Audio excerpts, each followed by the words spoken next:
fire in the building. Yeah. So yeah, you see the Everlast video about the Bantu thing. Yeah. So you had a response for that, really?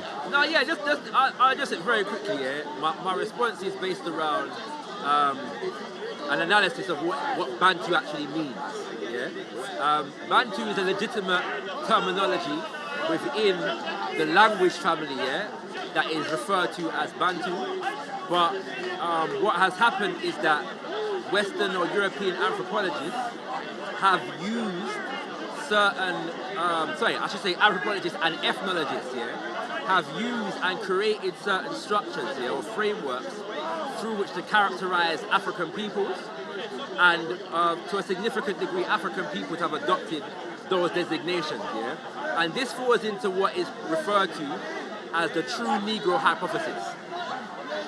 Reverend Robin Walker, in his book When We Ruled, has a good breakdown here of the true Negro hypothesis and how it was used by racist Europeans, historians, anthropologists and ethnologists, yeah, in order to create a hierarchy, yes, of what is civilized among African peoples. And within that context, what they did was they created a hierarchy based upon what was closer to what was Caucasian. Good to see, bro. Good to see, yeah? So to the extent that any black civilization that showed any signs of civility, yeah, among African peoples, they created either a non-African ancestry, whether it was Asiatic or European, or attributed it to some non-African influence, all right? And so we have to be very careful when we adopt those frameworks in terms of analysing our own history and our connections or relationship to each other as African people.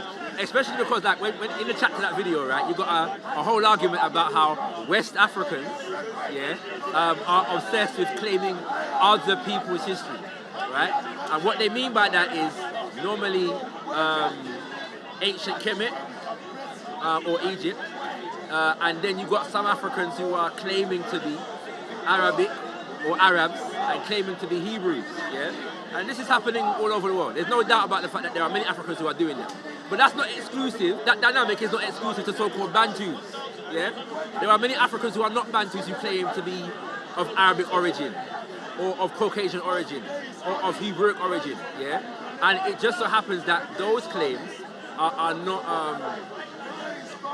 as ridiculed as the other claims, but they are often not any less fallacious, yeah, or embellished upon, let's say, in that regard. And so the point here is that because of the hierarchy created by European colonial anthropologists and ethnologists, yeah, it must be the trajectory of African civilization must be kept at a certain level whereby they are able to maintain the superiority of Western civilization. All right? Stick a pin. Just a quick one. So how do you even attribute the different phenotypes like, as distinguishable from each other in Africa? Can I be a guest? I'm very passionate. Yeah. What's it called? Yeah, we have different phenotypes among us as African people. I know what we're saying. We have different looks among us as African people, right? Different looks. I'm just gonna say. I'm choosing my words carefully. Yeah, no only because these terms have meanings in science and biology. That you know what I'm saying. But I'm saying that variety among African peoples is not a new thing. Even among different, like a specific group of African people, you're gonna find different variations of looks, yeah, and them kind of things, which is not unusual. All right. If you come to Jamaica, for example, you got man that look like, you get me, a man that look like, you know what I'm saying, right? Now, is this a totally different phenotype? What about the Redskin man? Yeah? What about the Redskin? But I'm saying we got different things in it, right? You know what I'm saying? And we call it, yeah. So I'm saying you got the blackest of the black, yeah, and the lightest of the light among us, right? That happens, yeah. It doesn't mean that we're completely distinct peoples, right? So all I'm saying is we have to be careful about that because, all right, a lot of these designations that we have, yeah, Afro-Asiatic, Bantu, Chadic, Nilotic, Pygmy, all of these kinds of things here. If you were to check the languages, the indigenous languages of Africa and African peoples here, you will not find indigenous terminologies for these distinctions. Why? Because they're not indigenous distinctions, right? It doesn't mean that we never had different people groups, but I'm saying that those people groups were not distinguished along those lines. And so again, the purpose of it was to create a hierarchy in terms of civilization, whereby the white supremacy could be established on the basis of savage and barbaric Africans versus civilized Africans who were closer to white people or non-black people. So any expression of civilization, whether it be for the European... 100%.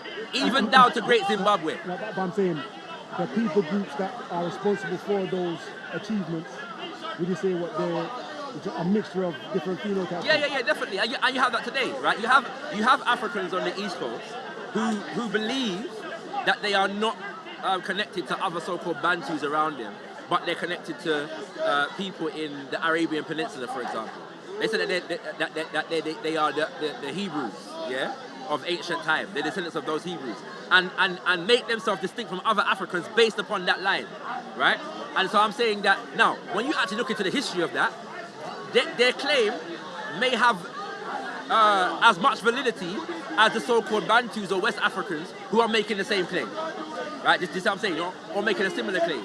But because their claim has been given an air of respectability, they can use that to look down upon the so-called Bantu, if that makes sense, right? And I'm saying that this is a destructive idea that many of us have been indoctrinated into. So there are many Africans who believe that their civility is based upon not being connected or associated with the so-called Bantu. Yeah.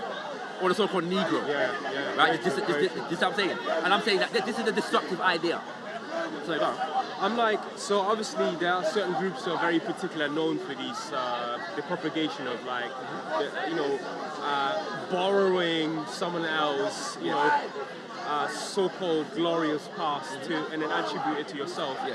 And it's usually to do with the idea of, like, I find usually when I talk to people, it's people who are not very familiar with African civilization for what it is. Right. So, for example, when they talk about Mansa Musa or Mali or any West African empires, one thing that people always fail to understand is that very early on in sort of like anthropological literature, the French and the Germans have tried to attribute the greatness of that very empire to outsiders who were coming from the north. Yes. And I feel like once you really start diving into African history for what it is, you find that there is civilization independent from any other outsiders. 100%. Yeah. Just another example. They did the same thing with Zimbabwe. Now you can't deny that one Zimbabwe civilization is black, African, Negro, right? And the language is a Bantu language. So when they try to initially, but there is evidence of Western historians trying to attribute the great Zimbabwe civilization because it was a monumental civilization. So there's remains of it today, and they try to give it to some attribute some Europeans coming from somewhere about the place. Right? This is what I'm saying. That supposedly built the civilization. Everywhere you find civilization in Africa, they attribute it to somewhere else or influence from somewhere else. And so the key card now is denying. These people create a force field around the Nile Valley. Somehow the Nile Valley had an anti-Bantu force field, right? Whereby nobody who looked, you know what I'm saying? Like, it's right? You know what I'm saying? Yeah?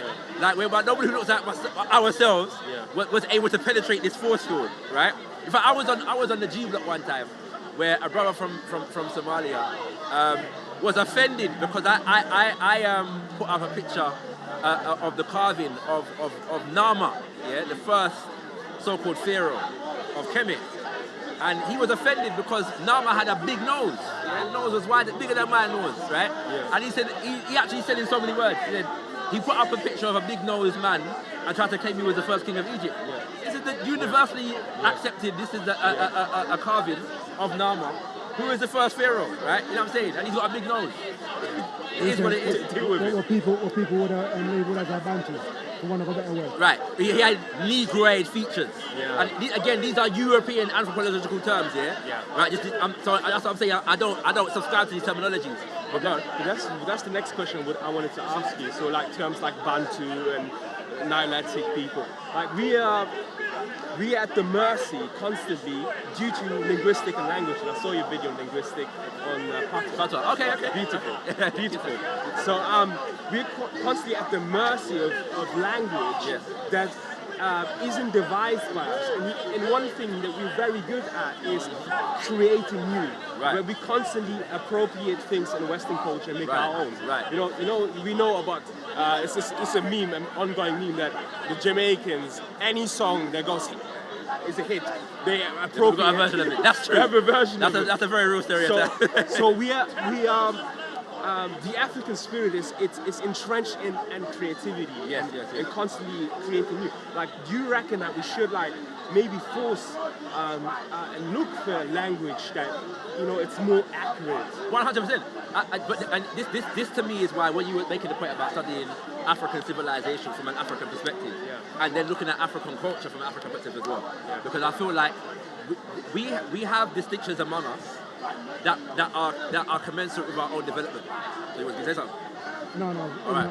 Yeah, it's commensurate with our own development, and a lot of so even the language phylums as they are currently constituted, were designated by, for African languages enough, were designated by a guy called Joseph Greenberg, who's a linguist, right?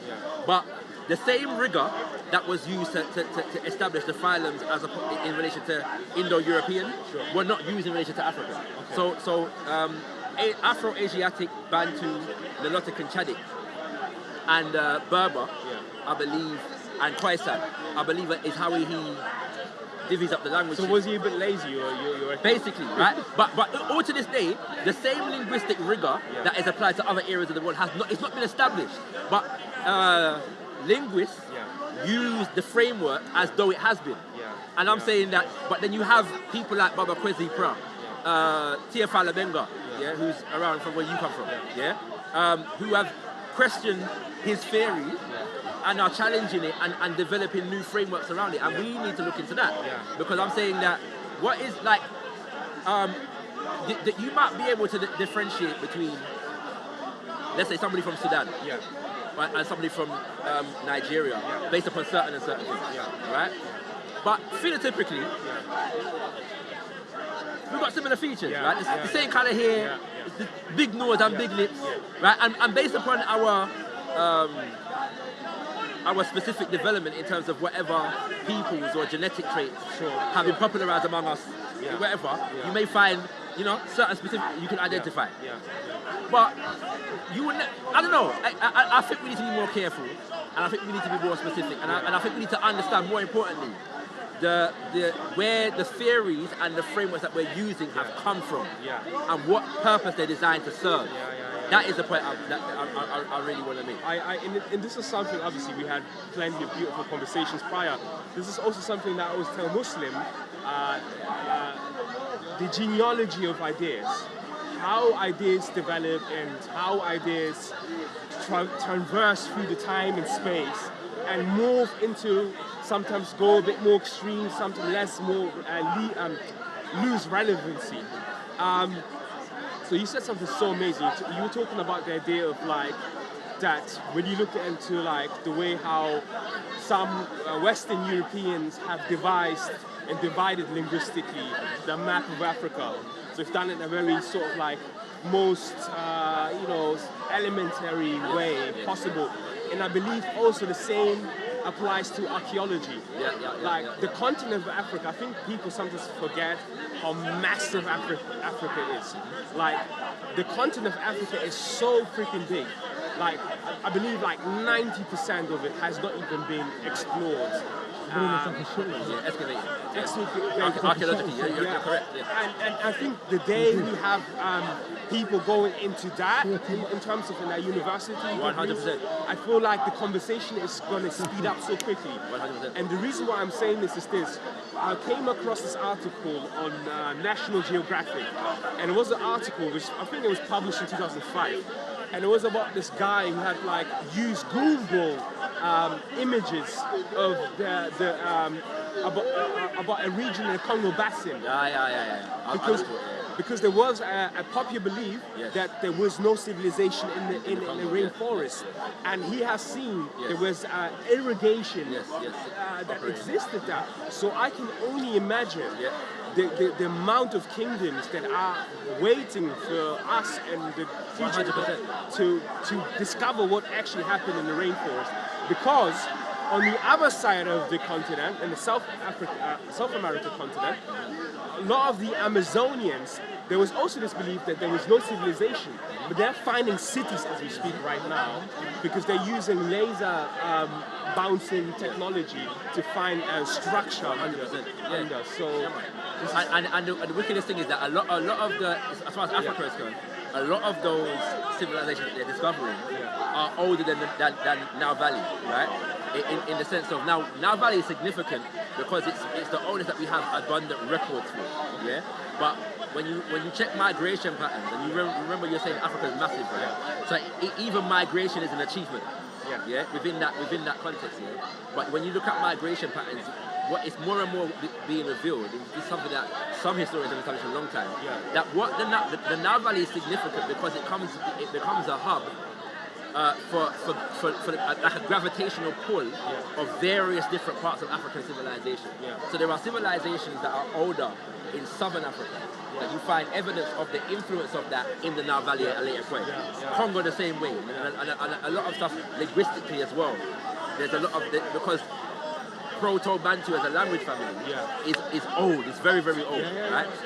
And so there's a lot of evidence linguistically of the Great Lakes region and so on and so forth, having an influence in terms of what becomes Kemet and what flourishes into Nile Valley civilization, right? Now this takes nothing away. This is the point, right?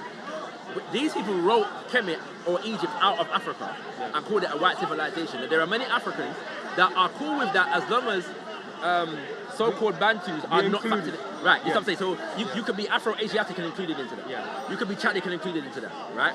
But as long as the Bantu, because of the again, that same hierarchy, the Negro, the true Negro, is not factored into that glory, so to speak, then we're cool with it, right? And so simply we're just regurgitating and reinforcing white racist historical, ethnological, and anthropological theories, and trying to make it indigenously us. Now, there may be real distinctions among us that were indigenous to us, but let's discover those, as opposed to this replicating literally colonial anthropology. Right? This is what I'm saying in this regard. So But this I'm trying to say, it seems to be. And sometimes one may lose hope, but I never do lose hope, right? I never lose. But it seems to be sometimes it's very difficult to break paradigms. These very paradigms who are, you adopt them as yourself. You think they're very revolutionary. In fact, some of our revolutionary, unfortunately, were victims to some of these ideas. But I feel like we live right now in such an age where the access to information is unprecedented. And it's such a blessing to have your input always coming in. But I think that's what we have to do. We have to, in the most, this is not even like post-colonial or anti-colonial. This is more to do with homecoming in its most natural sense, finding out what happened in the Congo Basin, what happened, because of this idea of the Bantu migration somehow happens on top of the Cameroon, Sahara, and then they come down. No, what happened before that? I remember I was talking to my grandma, and she was speaking Kikongo to me, and what's it with the sound? What's morphology? What's the thing with the sound? Phonology. Phonology. Just because I have obviously I'm exposed to a lot of Arabic, but when you listen to Kikongo, you can hear it's it stems from a very ancient language. It sounds ancient. It sounds very ancient to me. A bit like when the native Indians speak. It has that. No, definitely. That punch. As far as I'm aware, I'm not a linguist, but I'm interested in linguistics. And so I do study some of the work of some linguistics, but as far as those languages are concerned, Kikongo is among the oldest. You know what I'm saying? And it's something that I'm very interested in because of. So in Jamaica, a lot of us are Mukongo descendants, right? Yes. And we have a tradition called Kumina, which is descended from our Mukongo Bakongo culture, and that's why we have a lot of Kikongo words and. You know, Explains the music, explains the dress, it's everything. Right? You see what I'm saying?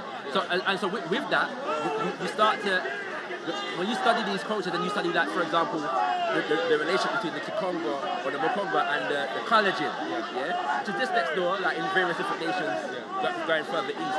But there's a significant relationship there. But one, the Mokongo, the Caucasian language is considered Chadi Koinonotic, I can't remember. And Kikongo is considered Bantu. But there's a cultural synergy there. Right? And so it's like, anyway, this is going to be an ongoing conversation. I know we've got to do something else, but we'll come back to this conversation. And next time though, we're going to go deeper into the true Negro hypothesis here and break it down and see why a lot of these designations are fallacious and how they came into being through the work of European anthropology. I would try joining, man. Yes, sir. So you're saying Everlast is caught up on the European... Huh? Everlast is caught up on the European thing? No, I don't want to. I think that I don't want to put it on Everlast specifically. I think that a lot of our education as African peoples has been colonial, and so a lot of and we've taken a lot of these concepts ourselves. If that makes sense. I'm just saying that I've been privileged to be in environments with people who are deconstructing that, and so I want to bring that to the conversation. Huh? Bantu people. Africans in general, right? You know what I'm saying? You know what I mean? Yeah, who are these people that do that? So, yeah, man. Beautiful to be back, man. Yes, sir. Yes, sir. Listen. Come and tell me.